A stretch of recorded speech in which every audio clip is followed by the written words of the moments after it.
दंडवत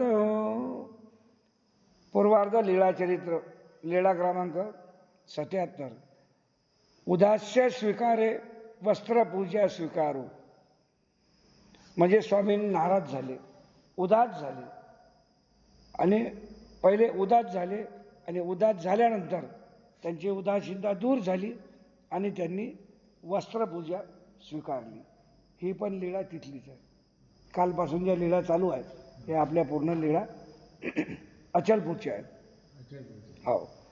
एशे 10 मास गोसावी अशी अवस्था झाले. तो रामधन्य राजा जो होता त्याने स्वामींना घरी नेलं होतं. अशा प्रकारे स्वामींना अचलपूरला त्या रामधन्याच्या घरी 10 महिने वास्तव्य पूर्ण झालं होतं. एकोदिशी रामधर्णयाच्या मनोर्थू नेनो कैसा उन्हा झाला. गोसावी राज्य सांडुनी उदास्य स्वीकारिले. त्या 10 महिन्याच्या कालावधीत एका दिवशी काहीतरी त्या रामधन्याच्या मनात काहीतरी भावना उद्भवली, काहीतरी अनुचित त्याच्या मनात काहीतरी आलं, तर त्याच्यामुळे स्वामी उदास झाले आणि उदास होऊन त्यानं जे कपडे लत्ते जे काही दिले होते ते तिथं आपले टाकून दिले आणि गोसावी उद्याची उठिले. अवघी गोसावी उद्याची उठिले म्हणजे स्वामी सकाळी उठले. अवघी वस्त्रे ठेविली. त्यांच्या अंगावर जे काही वस्त्र परिधान केलेले होते ते सर्व वस्त्र त्यांनी तिथे ठेवून दिले.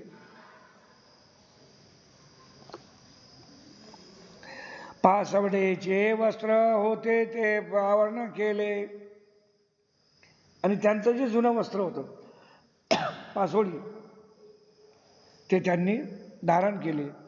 मग लाखा मना कांतू विजय केले तवा उदयाची मर्दनिया झाली. रामधन्याच्या राजवाड्यातून महलातून किल्ल्यातून स्वामी निघाले आणि गावाच्या बाहेर एक लाखार बन होतं. काल आलं होतं आपल्या ह्याच्यात, कालच्या लिण्यात आलं होतं लाखार बन. त्या लाखार बनात स्वामी गेले आणि तिथं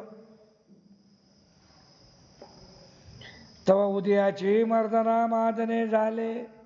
त्या लाखार बनामध्ये स्वामींचं सकाळचं आंघोळ पाणी झालं आणि त्यांची मालिश वगैरे आटोपली. अवघे ओळगी आले तेव्हा गोसावी आणते ते कितीची ना.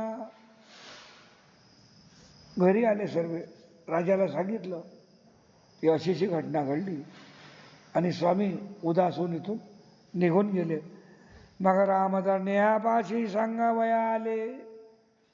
घरात चारी बाजूला किल्ल्यात राजवाड्यात त्यांनी पाहिलं की कुठंच स्वामी नाही आहे. मग ते रामधन्य राजाजवळ गेले की राजे आज स्वामीचा पता नाही. आंघोळ नाही केली, मालिश नाही केली, काहीच नाही, कसंच नाही, कुठंतरी आज गायब आहेत. गोसावी उदास स्वीकारून बीजे केले. स्वामी तर नाराज झाले होते. त्या उदासीनतेमुळे तिथून ते बाहेर निघून गेले होते. ऐसा बोबाटू झाला रामचंद्रेने चौवाटा राखणे घातली. अशा प्रकारे राज्यात त्यांच्या गावात किल्ल्यात बोंबाबोंब व्हायला लागली. स्वामी गेले, स्वामी गेले, स्वामी गेले. सर्व जिकडे तिकडे सरी धावपळ बसली. राजाने पहारेकरी आणि शिपाई सोडले. गावाच्या चारी बाजूचे रस्ते जे होते त्या रस्त्याने 2-2 शिपाई पाठवले. तुम्ही 2 इकडे, तुम्ही 2 तिकडे, तुम्ही 2 इकडे. ते स्वामी कुठं गेले त्यांना पहा तुम्ही. चौवाटा राखणे घातली म्हणजे चारी रस्ते जे होते त्याच्यावर राखणदारी ठेवली. दोघं सर्वज्ञ म्हणितले. त्यांना सांगितलं 2-2 जण सर्वीकडे जा, पण सर्वज्ञांना तुम्ही पहा. हे जैसे काही ते याचे काही घेऊन निघाले. सर्वज्ञ काय म्हणतात बाईला सांगून राहिले होते की बाई यांनी आमचे पहारेकरी पाठवले, 2-2 लोक पाठवले, पुऱ्या गावात फिरण्याचं. जसं काही आम्ही यायचं धनदौलत घेऊन निघालो. काय म्हणतात, जसं आम्ही आमचं काही धनदौलत घेऊन आलो, आमच्या मागावर येणे लोक पाठवले. तेव्हा एक गोसावी आणते सोमनाथापाशी लाखार बनातून आंबिया खाली देखील. तर ते लाखाबन जे होतं, लाखाबनामध्ये सोमनाथाचं मंदिर होतं. तर सोमनाथाच्या मंदिराच्या जवळ स्वामींना बसलेलं एका शिपायांनी पाहिलं. त्यांनी पाहिलं की त्या लाखाबनात सोमनाथाच्या मंदिराच्या बाजूले झाडाखाली स्वामी बसलेले आहेत. तेव्हा धावतो रामधरणे यापाशी सांगावया गेला. तो धावत धावत आपल्या राजाने सांगायला गेला की राजेव राजेव, स्वामी भेटले, सापडले. लाखाबनात एक झाड आहे, त्या झाडाच्या सावलीच्या बाजूला स्वामी तिथं बसलेले आहेत. मग रामचंद्रने या तिथं धावत आला. राजा तिथं धावत, त्याला जसं मालूम पडलं की अशी जी घटना आहे, तर मालूम पडल्यावर तो धावत धावत घोड्यावर बसून आला. तेव्हा गोसावीचे या ठाई उदास्य तोरू, गोसावीच्या या दृष्टा बुधारी गावेना. तो जसा आला त्यांनी पाहिलं, खरोखर ही आमची नजर आणि दृष्टी जी आहे खूप रागावलेली आहे, यांना खूप संताप आलेला आहे. हे त्याला समजायला काही वेळ नाही लागला. रामधरणा भितरी गोसावी अंते विनवय आला, दंडवते घातली श्री चरणा लागला. मग राजा समोर आला, दंडवत घातले, श्री चरणास लागला. गोसावी विनवणी न स्वीकारिती, आणि स्वामींना विनंती केली की बा जे झालं असेल नसेल ते सोडा, तुम्ही आता चाला. तर स्वामीनं त्यांची विनंती स्वीकार केली नाही.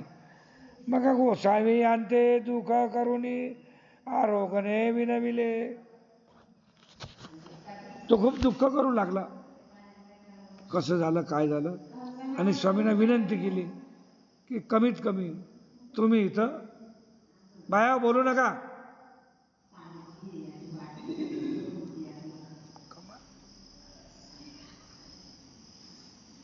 तो दुःख करू लागला की कमीत कमी तुम्ही घरी नका चाला, पण इथं जेवण तरी करा. गोसावी यांशी सोमनाथाशी आरोगणा झाली. तर ते सोमनाथाचं मंदिर होतं.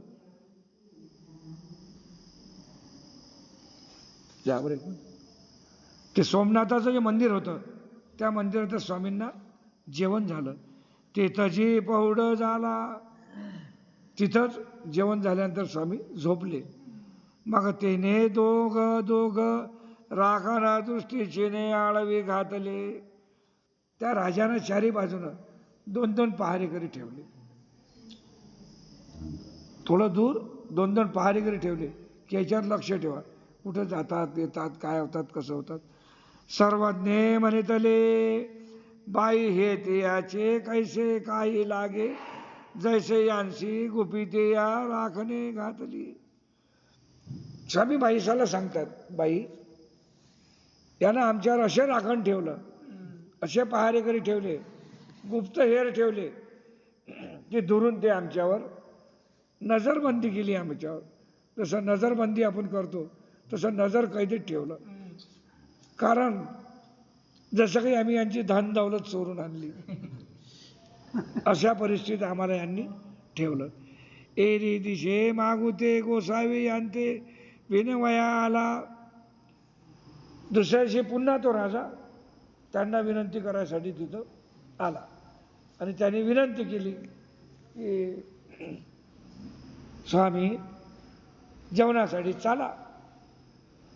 गोसावी विनविनी न स्वीकारितीची.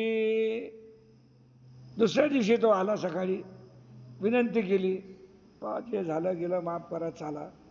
तर दुसऱ्या दिवशी मी त्यांनी सांगितलं, नाही आम्ही येत नाही, आम्ही इथंच थांबू. मग दुःख करुणे गोसावी अंते आरोग्याची विनविले, तिथची ताट घेऊन ये. स्वामींनी नाही म्हटलं. मग तिथूनच त्यांनी ताट घरून आणलं बनवून, आणि ताट भरून आणून स्वामींसाठी ताट तिथं केलं. स्वामींनी आरोगणा केली. मग सोमनाथी आरोगणा होय, तिथची पौढ होय.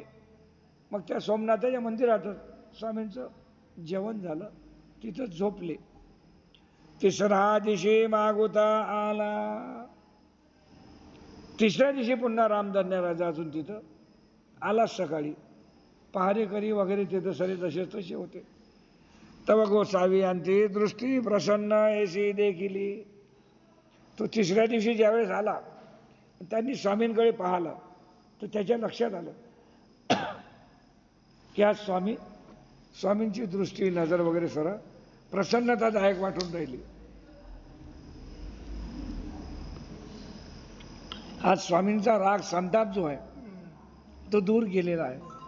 जसं पहिल्या दिवशी तो आला त्यांनी दृष्टी टाकली तर त्याच्या लक्षात आलं की स्वामी खूप नाराज आहे, खूप रागात आहे. ते त्याला समजायला वेळ नाही लागला. तसा तिसऱ्या दिवशी आला तर तिसऱ्या दिवशी आज स्वामी प्रसन्न आहेत, हे प्रसन्न स्वामी आहेत अशी अवस्था स्वामींना जे पाहिली ते त्याला ओळखायला वेळ नाही लागला. गोसावी दृष्टी प्रसन्न ऐशी देखिली. स्वामींचा चेहरा त्यांनी प्रसन्नतेनं प्रफुल्लित पाहिला, त्याला समाधान वाटलं. मग रामधरणेनी गोसावी यांशी दंडवत घातले, श्रीचरणा लागला. राजाने स्वामींना दंडवत घातला, त्यांच्या श्रीचरणास लागला. पुढा माये पाये मोंडुनी बैसला. स्वामींच्या समोर पालखंड बांधून बसला. जी जी ऐसे काही आवेरिले. आणि विचारू लागला, काय स्वामी असं काय आमचं चुकलं, असं काय अवहेलना झाली, आणि जे काही चूकभूल झाली असेल त्याच्या संवादात तो त्यांना विचारू लागला. सर्वज्ञे म्हणितले जवळी पाशी याते पुढीची राखा. हे काही तुमचे काही घेऊन आले असे. तुम्ही पुढे या म्हणते, तुमचं काही आम्ही घेऊन आलो, काही धनदौलत आणली, काही आणली नाही. हे काही तुमचे काही घेऊन आले असे. तव तेने म्हणितले हे काही जी. स्वामींना विचारलं, आम्ही तुमचं काही धन दौलत मालमत्ता काही आणली काय? मग हे असे दाट दपटी काऊन? चारी बाजूनं पहारेकरी, त्याच्या हातात भाले, आणि बा बिलकुल जसं आपण नजर कैदीत ठेवतो तसं नजर कैदीत ठेवलं. आम्ही तुमचं काही आणलं काय? नाही. असं का? मग राजानं उत्तर काय दिलं? गोसावी आमचे सर्वस्व घेऊन आले असती. आमचं सर्वस्व जे आहे, धन दौलत नाही, आमचं सर्वस्व मत अशीन नशीन ते तुम्ही सर्वच घेऊन आले. धन दौलत तर सोडा, आमचं सर्वस्व तुम्ही घेऊन आले. त्याच्यामुळे आम्ही तुमच्यावर लक्ष ठेवलं. काय सर्वस्व घेऊन आले तुम्ही? पैशात ते सोडा, सर्वच घेऊन आले. मग काय बोलतील स्वामी?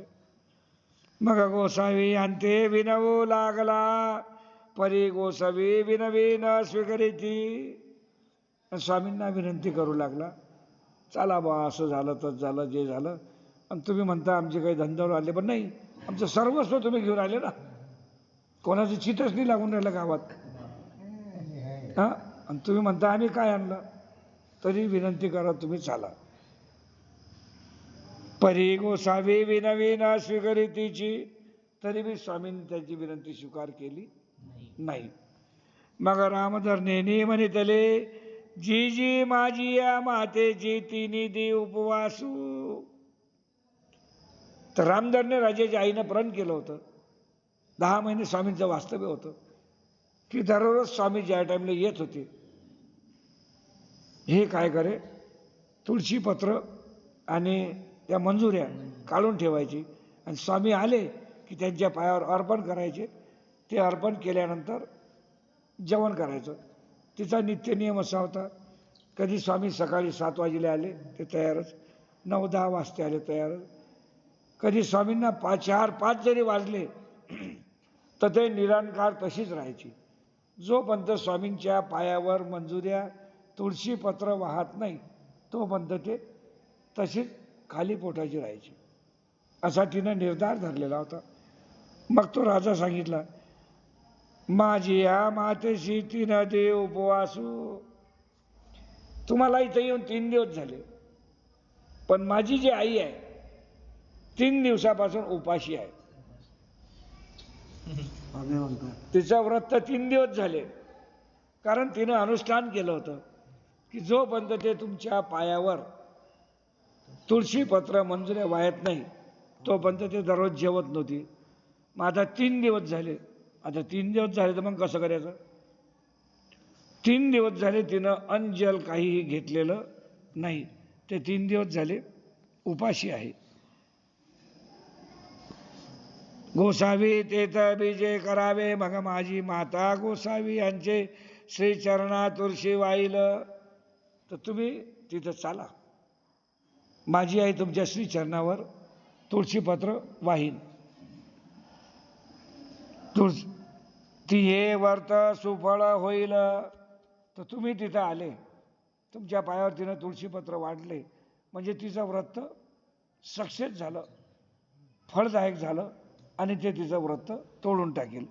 सर्वज्ञे म्हणितले मागुते तरी तेची की, रामधरणे म्हणितले नाजी अवघ्या दिसाचे एके वेळे वाहती. सर्वज्ञ म्हणाले आज आम्ही येऊ, उद्या आम्ही जर कुठून गेलो निघून तर गेलं काय करायचं? त्याला काय इलाज आहे? तुमच्या म्हणण्याप्रमाणे मी आज येईल, तुमच्या आईचा 3 दिवसाचा व्रत दूर होईल, मग उद्याचं काय?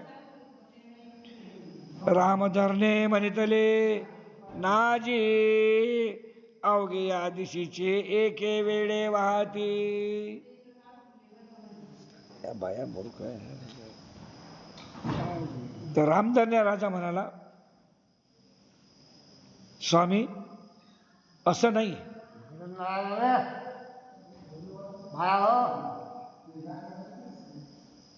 वटवटे बंद करा. गप्पा करून राहिला. आता आधी फोनी चालू आहे, तुम्हाला ही समजत नाही का? वटवटे बंद करा. तर रामधन्य राजा बोलला असं नाही, तुम्ही आज आले, 3 दिवसाचं माझ्या आईचं व्रत पूर्ण झाल्यानंतर ते नेहमी करता, तुम्ही या जा नाही या कसं या, एकाच वेळ तुमच्या आईच्यावर पायावर तुळशीपत्र ठेवून देईल की जेणेकरून नंतर तिला त्रास होणार नाही. रामधरणे म्हणितले नाजी अवघे या दिसाचे एके वेळे वाहती. म्हणजे समोरचे जे पूर्ण येणारे दिवस आहेत त्या एका पुढच्या दिवसाचे तुळशीपत्र आणि मंजुऱ्या एकाच वेळेस स्वामींच्या पायावर ते अर्पण करीन. मग गोसावी यांशी जे होते प्रवृत्ती ते होते बीजे करावे. मग स्वामींना त्यांच्या घरी जायची प्रवृत्ती झाली, आणि प्रवृत्ती झाल्यानंतर स्वामी त्यांच्या घरी जायला निघाले. ए तुलेनी गोसावी यांचे उदास्य भरले. हे इतकं झाल्यानंतर स्वामीची जी उदासीनता होती, स्वामींची जी नाराजी होती, ती उदासीनता नाराजी दूर झाली, आणि स्वामी अचलपूरला रामधन्याच्या किल्ल्यामध्ये जाण्यास तयार झाले. हाते हातू धरुणी नगरांतू बीजे केले. मग ते जे सर्व कंपनी होती त्यांचा एकाच्या हातात एक हात धरून तिथं जायला निघाले. भितरी मर्दना मादने पूजा झाली. हातात हात धरून तिथं गेल्यानंतर किल्ल्यामध्ये आतमध्ये ज्यावेळेस गेले, भितरी म्हणजे आतमध्ये गेल्यानंतर मर्दने मादने पूजा झाली. त्यांची चांगले सुगंधित उठण्यानं वगैरे त्यांनी पहिले त्यांची मालिश केली. सर्व झाल्यानंतर त्यांची आंघोळ केली. मांजिठी त्रिवळी ओळविली. मंजिठी म्हणजे वस्त्र, त्रिवळी म्हणजे 3 घड्या असलेले, त्रिवळी म्हणजे 3 घड्या असलेले. तर रेशमी वस्त्र, पिवळ्या रंगाचे रेशमी वस्त्र त्यांना परिधान केले. रामधरणे याच्या माता श्रीचरणा तुळशी वाहिलिया. स्वामींचं आंघोळ पाणी झालं, सर्व आटोपल्यानंतर त्यांना रेशमी पाटव वस्त्र दिले. त्यांनी वस्त्र धारण केल्यानंतर त्यांची आई आली, रामधरण्याची आई आली, आणि तिनं तुळशीपत्रे स्वामींच्या पायावर वाहिले. ते या ते सर्वज्ञ म्हणितले तेव्हा सर्वज्ञ त्या बाईला म्हणाले, बाई ऐसे व्रत नेगिजे की हे कौनीकडे जाईल तेवेळी काही करा. स्वामी म्हणाले, बाई अशा प्रकारचं व्रत तुम्ही काही याच्या पुढे करू नका. अशा प्रकारचे व्रत करून काय फायदा आहे. आम्ही जर दुसरीकडे कोणीकडे घेऊन गेलो तुम्ही काय करा. स्वामींनी तिला समजून सांगितलं की अशा प्रकारचं व्रत तुम्ही करू नका. आम्ही जर कुठे बाहेर गेलो आलो तर तुम्ही काय करसाल त्याला. मग गोसावी यांशी ताट केले. हे सर्व झाल्यानंतर स्वामींना भोजनासाठी ताट बनवलं. आरोगणा झाली, जेवण झालं. गुळुळा झाला, विळा झाला. गुळणा झाला, विळा झाला. मग रामचंद्रेणी माता तेही जेविली. स्वामींचं सर्व आटोपल्यानंतर स्वामी ज्यावेळेस झोपल्यानंतर रामधरण्याच्या आईनं 3 दिवसाचा उपवास सोडला. नंतर तिनं स्वस्तपणे जेवण केलं. मग रामधरणेनी